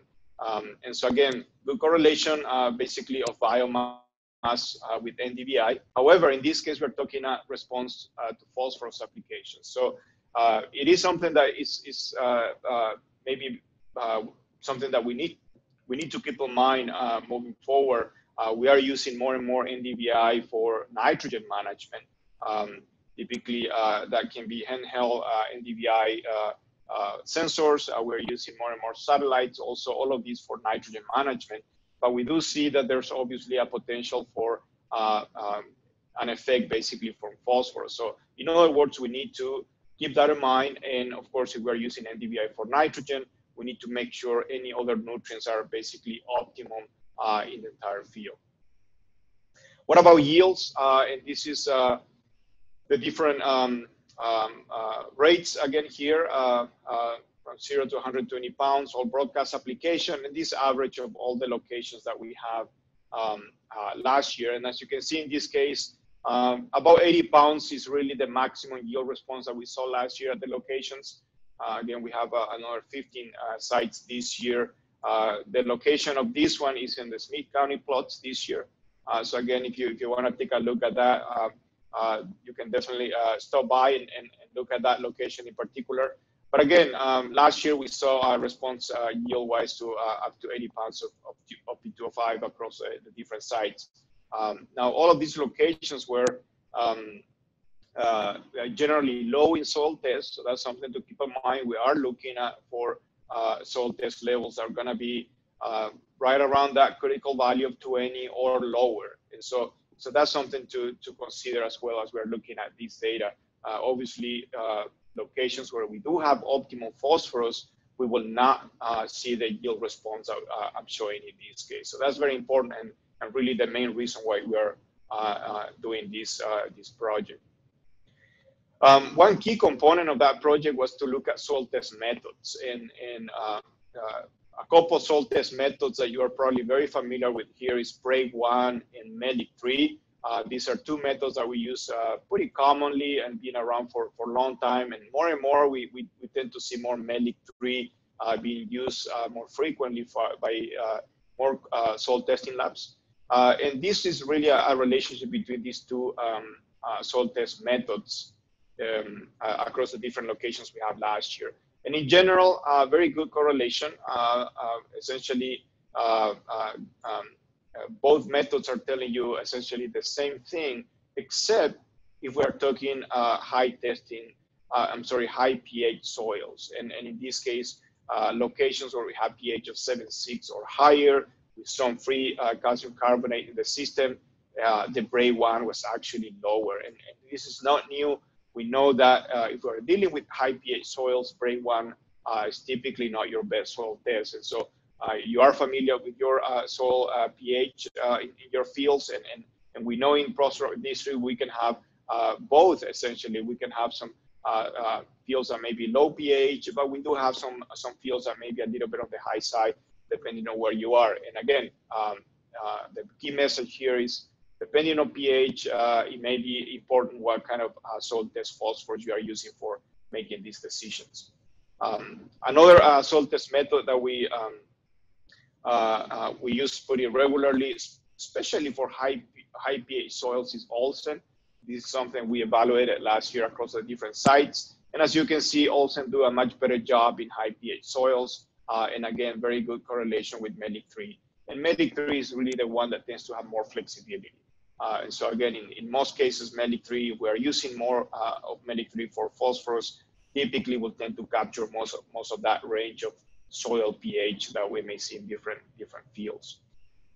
Now, one perhaps a little bit new new soil test, and really more related to soil health, is the Haney test. This is something that we hear more and more for multiple nutrients, but specifically for phosphorus, we have also evaluated the H3A Haney test, and basically how well it's performing in some of our soils. And again, this preliminary data from last year. There's also good correlation with MELIC 3, so potentially can be a good test that we can use for phosphorus management. However, there are some reservations in again, those calcareous high pH soils where we can potentially maybe underestimating phosphorus availability if we are using the Haney test. So again, something that we have to keep in mind. This year we have a lot more locations actually in Western Kansas, further west with higher pH, so we'll have a better sense of how these methods are performing in those high pH soils. But again, neutral pH, low pH, again, seems to be no problem. Haney test potentially can be used fairly well for phosphorus management. So based on last year's data, and kind of maybe one of the key things we are looking at here is evaluating this critical value. And remember the critical soil test level we like to see, that 0 to 6 inch soil test for phosphorus is about 20 part per million. If we have higher than 20 part per million, the chances of yield response tend to be much lower. And so based on our data from last year using MELIC 3 and BRAE1, we're seeing that's coming back pretty close to that 20, a little bit higher last year, 23, 22 part per million. We'll see how the data from this year compare. And we are developing information now for Olsen and the Haney test, both critical values based on last year's 12 and 15 part per million. So a few key messages, a few key things from last year, and again, we're looking forward to have more locations this year. But in general, early growth in wheat and yield significantly affected by pea fertilization, especially in low testing soils. So again, just showing the importance of having good phosphorus in winter wheat, and again, it's something that we need to keep that in mind and monitor very regularly soil test phosphorus before wheat planting. One thing that we're seeing also is that, especially we're looking at using NDVI for nitrogen management, we need to make sure, and we are taking care basically of all phosphorus fertilization needs and avoid any confounding effects of nitrogen and phosphorus in this case, again, if we are using sensors for nitrogen management. Another thing that we find, especially in high pH soils, we have to get a little bit more careful in terms of what soil test phosphorus we are using. So keep that in mind. Many soil labs automatically will be using the better method for your soil based on pH, but some of them may not be doing that. So keep an eye on that, especially if you have soil pH that are high. You may want to pay attention to what kind of methods we are using and what would be more appropriate for your particular field. And again, this is just a quick update of what we saw last year. This is all ongoing, and we really appreciate the support from Sandra working with us to have more locations in different soils representing the post-rock district. And that's what I have for now in terms of updates, Sandra. Hey, thank you, Dorivar. And again, thanks for sharing this information and for collaborating with us for some on-farm research out here for North Central Kansas producers. And we look forward to continuing to work with you to bring the research to the on-farm out here and out in Kansas. So we're going to pick up again and continue our discussion with the wheat varieties. So I will share my screen real quick. There we go. Okay, so we're going to move on to Grainfield. So who wants to start with that one? Lucas, you want to go for it? Sure, and I guess I don't think we need to spend a whole lot of time on it. I bet most everyone's familiar with Grainfield. You know, everyone likes to advertise their varieties as widely adapted, and but I think Grainfield's one of the few that truly fits that moniker. You know, we've seen it be highly successful in a very broad geography and a wide range of cropping systems. And so, you know, it's still very proven in terms of drought tolerance and yield potential. You know, this is going to be one, you know, watching over here over the next couple years as it starts to get some age on it. It'll be interesting to see kind of what overtakes it as a replacement. I'm certainly nowhere near walking away from it today. I still think it's a really solid variety that belongs in your lineup as long as we're willing to manage its vulnerabilities, you know, on the plant health side, which have evolved a bit over time. Yeah, I think this variety, like you were just mentioning, Lucas, definitely has some susceptibility to stripe rust, and we're seeing that even in our tests right now. That's performing as one of the worst. So it's pretty susceptible there, so that's something to keep an eye on. Also in this part of the state, wheat streak mosaic susceptibility is there, and Fusarium head blight susceptibility. It's moderate for some of those leaf spotter diseases and powdery mildew. So maybe that's why it generally performs well year after year. But again, it's one of those varieties that you will want to scout and maybe protect with a foliar fungicide if it's your choice. So this has been this has been a real strong mainstay here in North Central Kansas. I just talked to a producer today, and he is pretty adamant, you know, about Grainfield, just if nothing else for its yield potential out here in this area. And so we're going to have to really prove to them that there's other varieties, you know, that are just as good and that maybe are going to have a better disease package, but still uphold that yield potential. Yeah, I mean, one of the things that makes it really nice, it's kind of a unique combination is you know, the medium maturity, but yet it brings some pretty decent straw, some height to the table, and it has decent straw strength too. And so it's not always that we find that combination, you know, if our next crop's going to be a row crop and we're wanting some decent stubble out there, Grainfield fits that bill pretty well. And it is also a good fit there, just complementing a little bit on after soybeans. We've seen it perform very well, and I think that's also part of the reason why in post-rock district is quite well used. So yeah, I mean, it's still on my short list. Okay, all righty, let's move on to the next one, which is a new one, Fusion. So I'm thinking, Lucas, you probably saw that more than I have. Yeah, so I guess we can visit about it a little bit. You know, so Fusion it's really got a really strong background out of the CSU breeding program. I believe it's got both Hatcher and Bird in its background, which have been really strong varieties in Northwest Kansas, probably not quite as strong in North Central. So, this is kind of the first variety coming out that's, that has the coaxium technology available in it.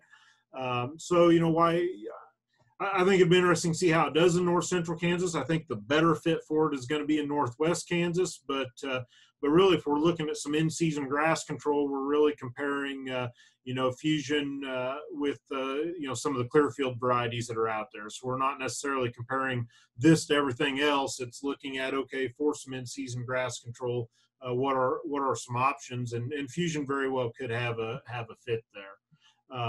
One thing coming out of Colorado, and I'll let Eric or Kelsey talk about disease package, but the one thing that's not officially in the ratings, but I kind of wonder, a soil-borne mosaic, I would not expect it to be very strong on.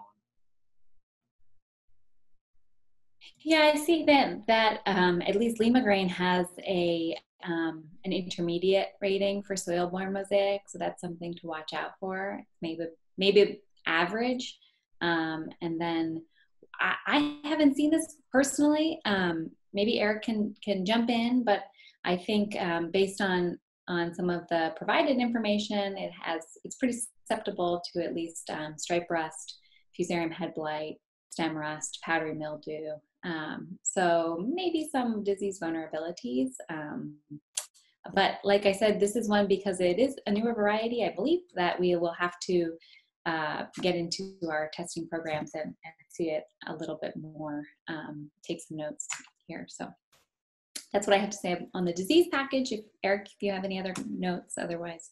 Yeah, I would say you're spot on with your assessment of stripe rust, leaf rust, stem rust vulnerability. It's probably going to be one to budget a fungicide on if you do decide to go with this variety to take advantage of that coaxium system. Okay, let's move on to Larry. Larry, a variety released here from K-State in the main campus in Manhattan. It is a variety with Overly in the background and Carl 92 as well as a Simit spring wheat variety in the background of Larry there. It's going to be a medium maturity variety, probably a few days earlier than what we have in Monument. We've seen it do well after soybeans as well because it has a pretty good tillering ability. Very good straw strength on Larry. Now, one thing is that whenever we look at the performance of Larry in the trials in north central Kansas, it's not shining, right? Usually it's actually below average of the trial, which is a little bit concerning, but probably it might have to do with a couple of different things. First, as far as adaptability goes, it does well for drought stress. So as we move west, Post Rock District will be within the area of adaptability of Larry as far as west goes. But we've seen it do better in the south part of the state. So whenever it was coming down the pipeline, Alan Fritz will see that sometimes it was getting a little bit hurt in the winter in northern regions. So he was actually mentioning that probably a better variety, maybe south, Ellsworth and south in that region, that could maybe partially explain why north central Kansas, the yield has not been very.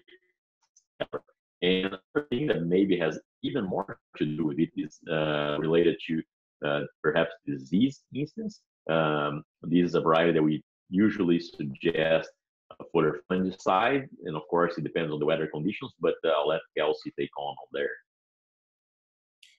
Yeah, so this variety, we've seen it a few times this year. It does have some susceptibility, moderate to those foliar diseases, powdery mildew. We saw some plots where there was some pretty bad powdery mildew, tan spot. It's better than average for stripe rust, so that's one thing to consider. Not perfect, but better than average, so that's a positive.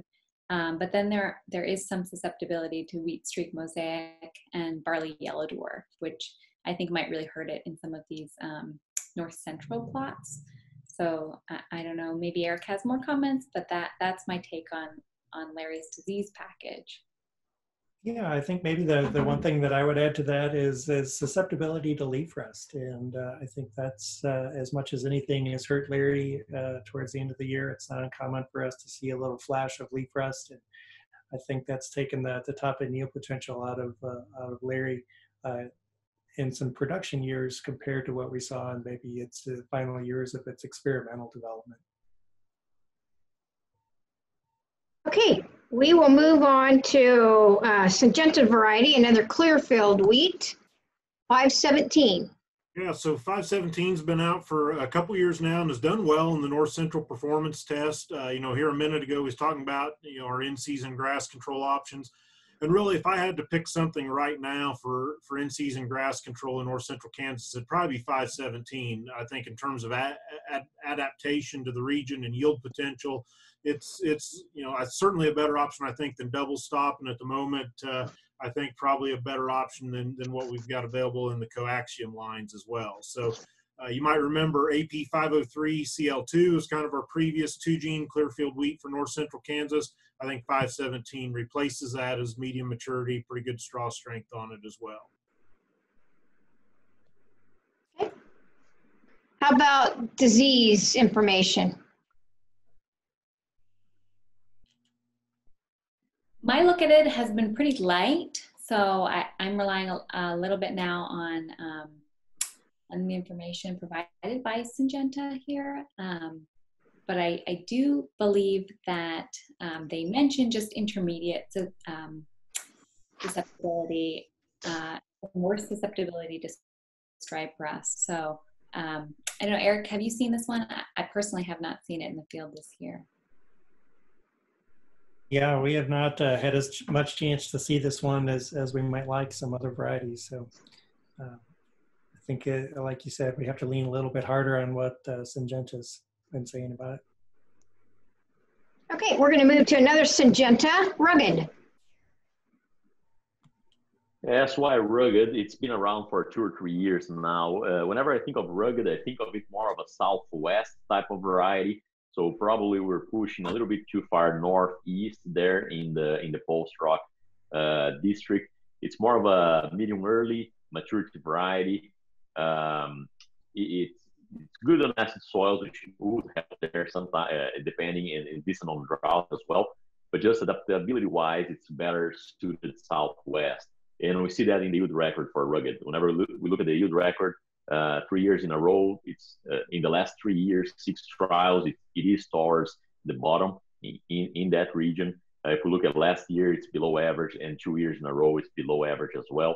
So we probably have better options for that part of the state. Yeah, disease-wise, I think this one is better than average. Pretty good for stripe rust, although it's slipping a little bit, and for average for leaf rust, and then below average for everything else. So, like most varieties, there's always a trade-off. You can have some good traits and for disease, but you can't have a full package that's hard to get and still get yield. So. And you can probably notice there in that picture, I noticed in the middle picture, there was a little bit more yellowing with the tan spot, you know, and then maybe some of the other ones. Also, as far as, you know, it looked like in the Smith plot, there was quite a few of those primary tillers, again, that were killed. And so the secondary tillers made it back as well. So, okay, alrighty. Let's move on to another one from Polanski, Paradise. Yeah, so Paradise, I think it's the 3rd year that we have the chance to take a look at Paradise. This variety it has kind of like a medium early maturity. Yield record has been very variable. I think in the first year that it was out, I believe 2017, it did well. Then 2018 and 2019, it was not too happy there, and so kind of like the yield record kind of came down a little bit on Paradise. So it's a very variable kind of like a yield record out there. It does have a good end use quality, and so also typically I think a little bit on the larger seed size there. It has a look that kind of resembles a little bit that 4458 if you see it. I don't know if it has any linkage there, parentage or not, but the look on it, the type of head, is a very wide head with several kernels per mesh there. But again, the yield has been just a little bit more variable than what I like to see. And I think part of it is because last year we had such a heavy fusarium or head scab infestation that I think it really hit Paradise a little bit harder than some other ones. What do you think there, Kelsey? Yeah, so Paradise here is pretty susceptible. So it's one of 2 fusarium head blight. So it's one of those that if the weather's right, you definitely need to consider a foliar a fungicide application during flowering. So that's really important. This one's one that has historically been better for stripe rust, although we see it that resistance slipping a little bit like we have in some other varieties. So where you may have had control if you had planted this in the past, you might start to see some stripe rust issues. For the other diseases like tan spot, it should be pretty good. So it should be a little better than average. And then it should be around average or maybe a little worse than average for wheat streak mosaic. Okay. I had a producer ask today, and either you or Eric, if they had already sprayed for stripe rust like a week and a half ago, would that work any way to protect against the fusarium or head scab? Well, it depends on what stage it was when they sprayed and what they sprayed. Do you know what? Yeah, so yeah, even spraying for fusarium head blight at heading can provide some protection because a lot of those fungicides have residual lives that can provide some protection into flowering. It won't be the best timing typically, but it can provide some protection. We often don't recommend applying a fungicide that has a strobilurin mixed with it. So that can sometimes cause an increase in that mycotoxin, which isn't so great because of some of those green promoting properties of those strobilurins. So it would be, yeah, I'd have those 2 questions. Do you happen to know what was sprayed? Maybe we can talk about this offline. Yeah, I don't know for sure, but I know you guys have a great resource, that foliar fungicide efficacy publication that pretty much rates, all the fungicides and for which, if it's scab or if it's stripe rust or whatever you're targeting. Okay, yep, and we can talk about that later. Okay, let's move on to another Lima grain, which is Link. Yeah, so we've had the opportunity to see Link here for several years now, and actually North Central Kansas, looking at the performance test, Link has consistently performed quite well in Mitchell County in the Belleville trials. So developed in collaboration between Lima Grain and UNL. If we were standing out in the field, it'd be pretty clear to folks that Link would be the latest maturing variety likely in the plot.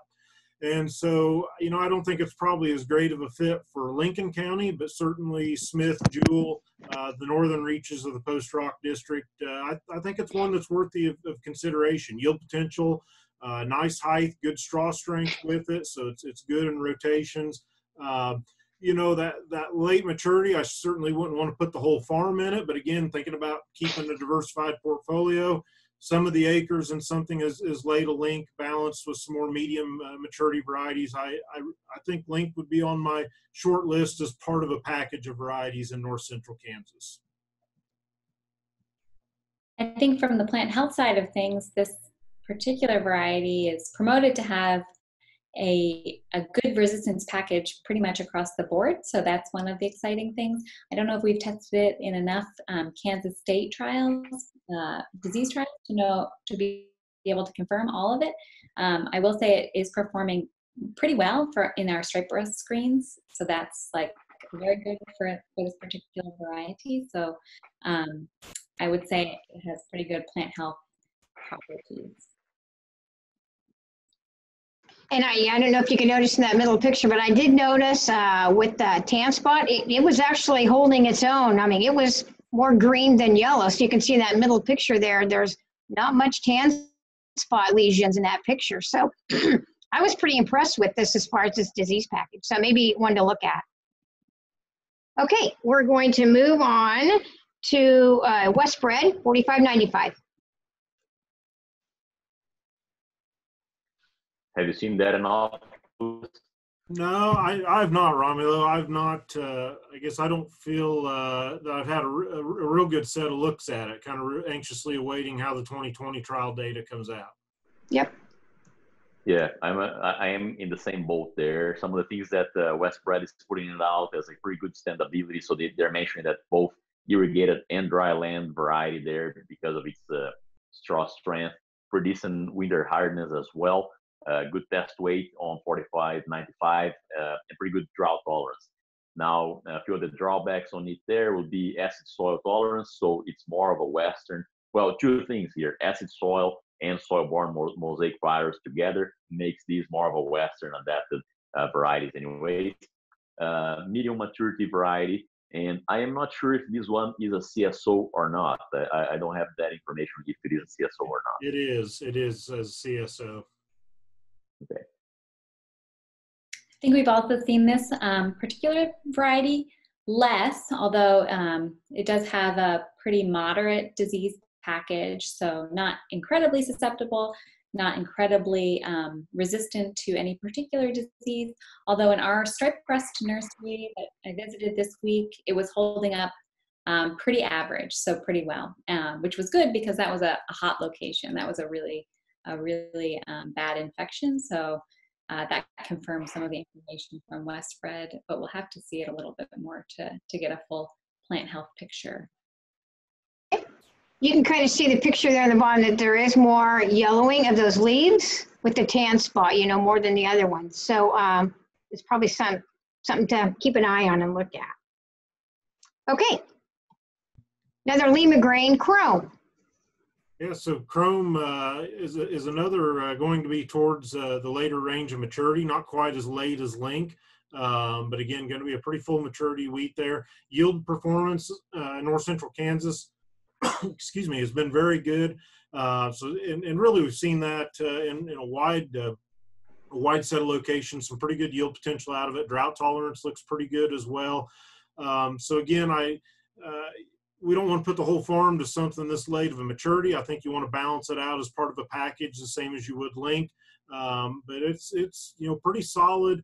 I guess one thing I'm maybe not quite as sure on, Romulo, how do you think Chrome does after soybeans compared to some other options? That's a good question there, Lucas. I think it would do okay as far as the tillering goes. My concern is that we would really be pushing maturity on it, right? Because it's already considerably later than what we have in Monument and in Grainfield, for that matter. And once we're planting late after soybeans, we're pushing that maturity even later. So that'll be my biggest concern. They're putting it after soybeans. I think from a tillering perspective, it might do okay. It has a good tillering capacity there, but the maturity would be my main concern.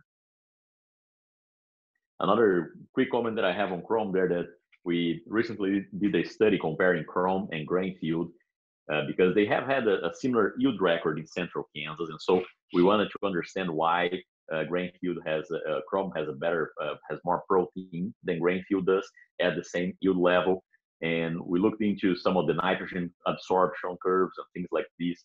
And it was interesting to see that Chrome, it takes more nitrogen from the total that it takes in the season. It takes more nitrogen during Grainfield than Grainfield. So the WB Grainfield, by antithesis, it had taken up about 85% of the entire nitrogen. Chrome had only taken about 75%. So that's a good 10% more that was taken up during Grainfield. So that was interesting to notice, and I think that helps explain why whenever we put everything at the same yield level, Chrome has a little bit more protein on average than some of the other varieties out there.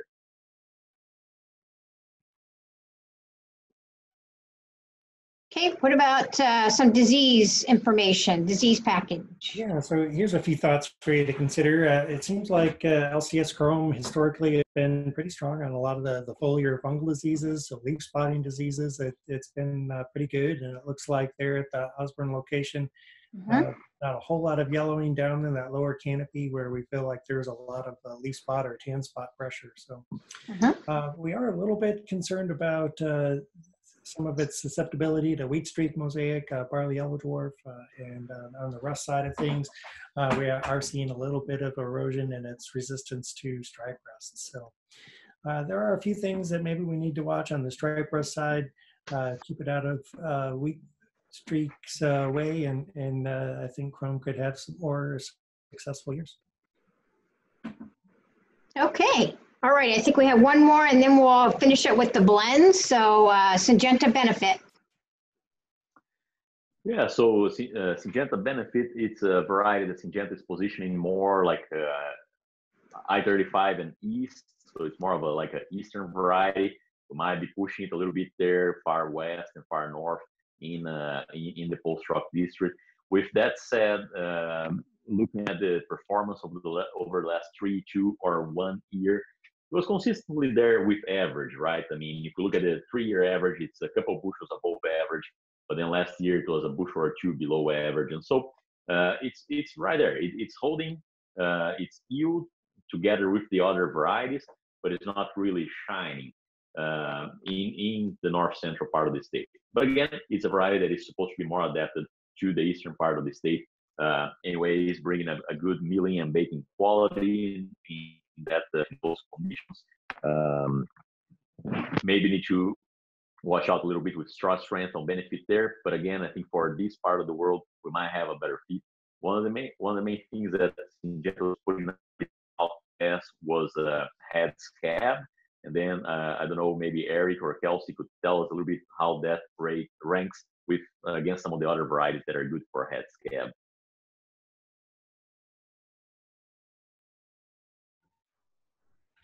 Yeah, so I'll chime in there kind of with some historical perspective, and then maybe Kelsey can touch on the rest here in just a moment. So on the head scab side of things, or SY Benefit, Syngenta does talk about some of the potential for some resistance to head scab, Fusarium head blight. In our experience, it's been a little bit more of an intermediate type of reaction, so maybe comparable to what we might see in something like Bob Dole, also within the Syngenta program.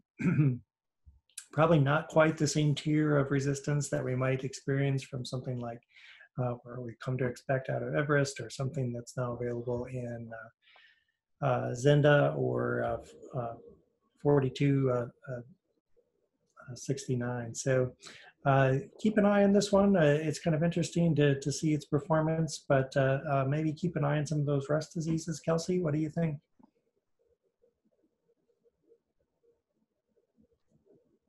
So I think this one, I think you got it. I think it's susceptible to a little more susceptible to powdery mildew, so that's one to watch out for, and maybe some of these other foliar diseases.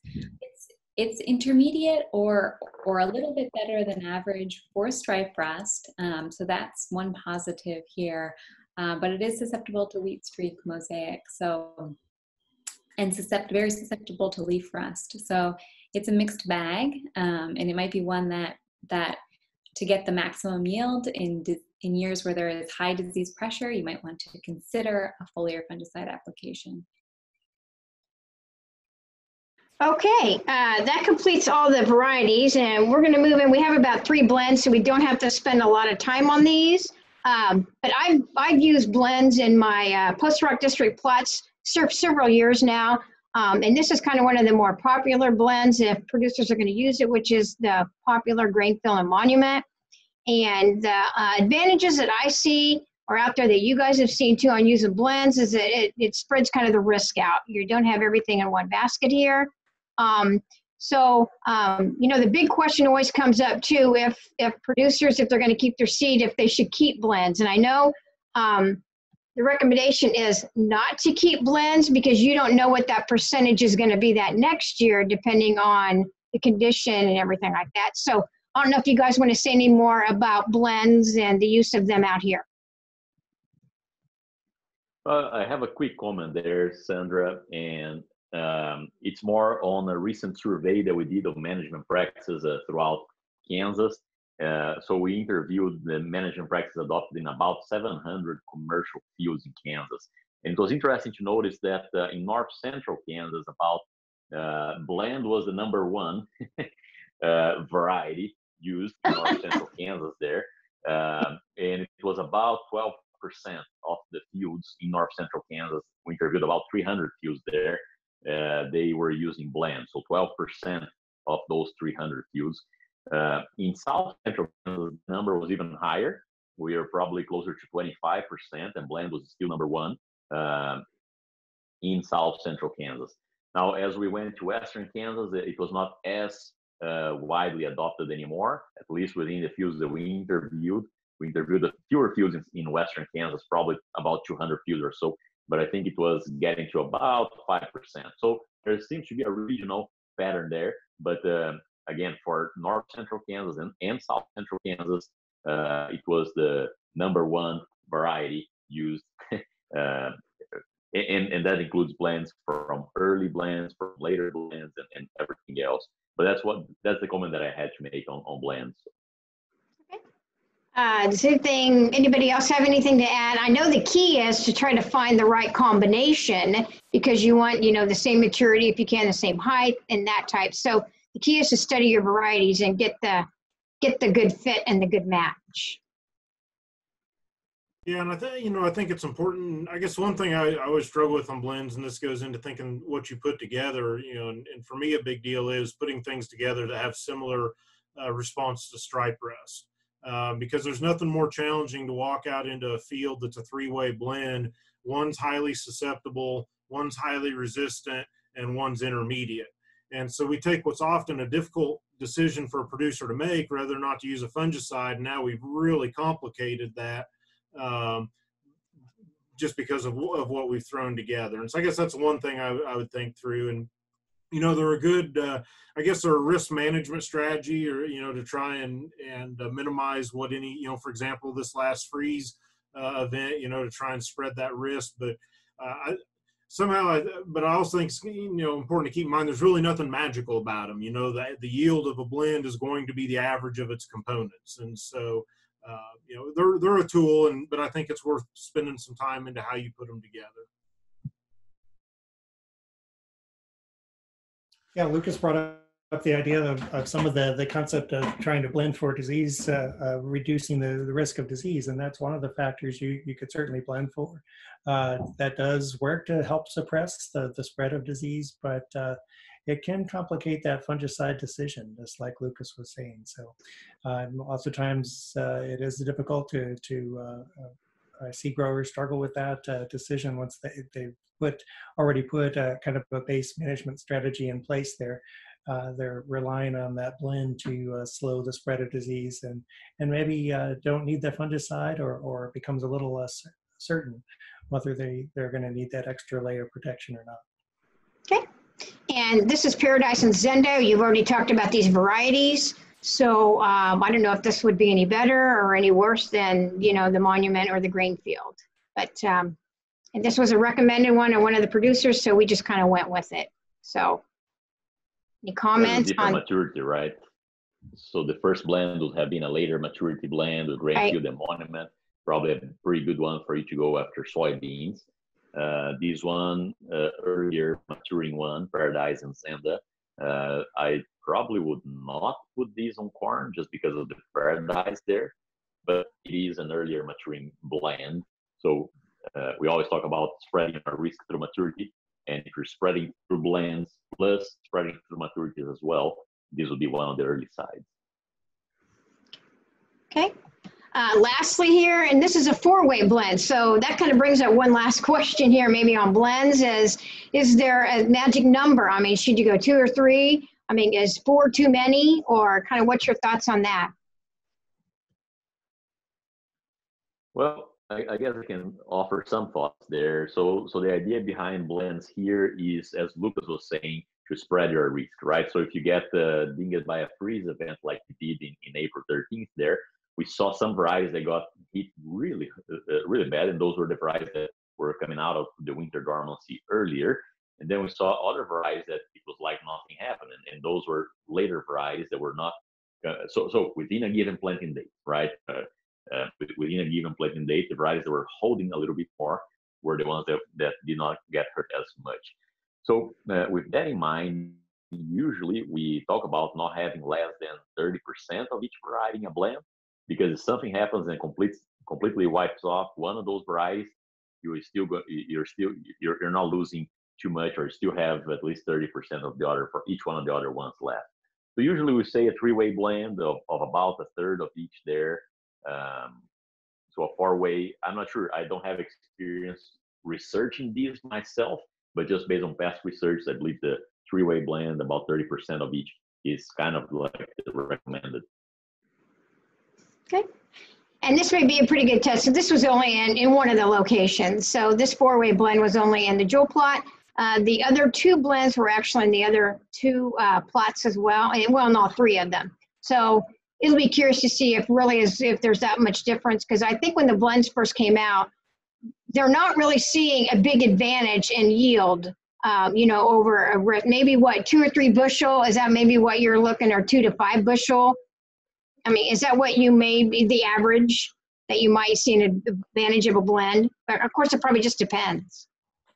Yeah, it depends. And so the yield of that blend is never going to be higher probably than the yield of the best variety in that blend, I don't think, Right.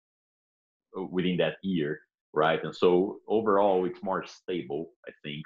And maybe we can see 1 or 2 over time because of that better stability. But I don't think it usually gets even to 5 bushels. If we compare and this is not replicated, but this is just the fields that we interviewed, right? If we compare those 12% blend with individual varieties, they were actually quite similar. They were probably, if I remember right, the blends averaged about 57. All of those fields that were blended were on average 57 bushels per acre. Then the best variety yielded more than that, but then the worst variety yielded less than that. And so it was really, really a stability type of response that we're looking for rather than a new gain. Okay. Lucas, did you have something to add to that? Did you want to? No, that's Okay. That's the key message. It's about stability. It's not about yield improvement. There's nothing magic about a blend. It's going to yield the average of what its components would have made individually. Okay, great. All righty, so we're just going to quick summarize here. But again, that concludes our first ever virtual Post-Rock District wheat plot tour. So we want to thank you all for joining us on this educational event, even in the pandemic situations that we're in right now. So we especially want to thank our panel that we had for sharing information on not only variety selection, disease management, but also some fertility information as well.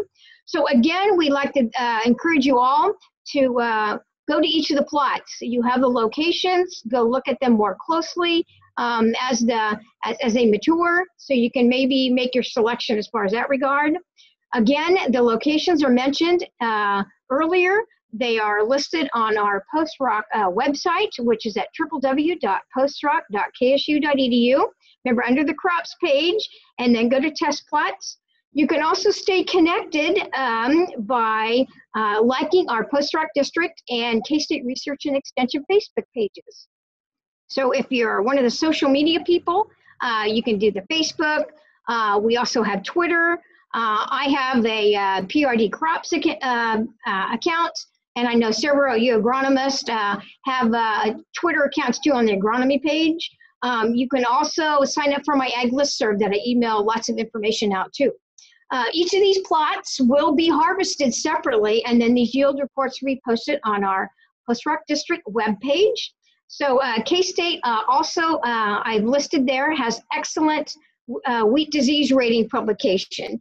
That's also posted, and here's just a copy of it. You can either download this on our webpage, or you can go directly to the agronomy page and get that for you as well.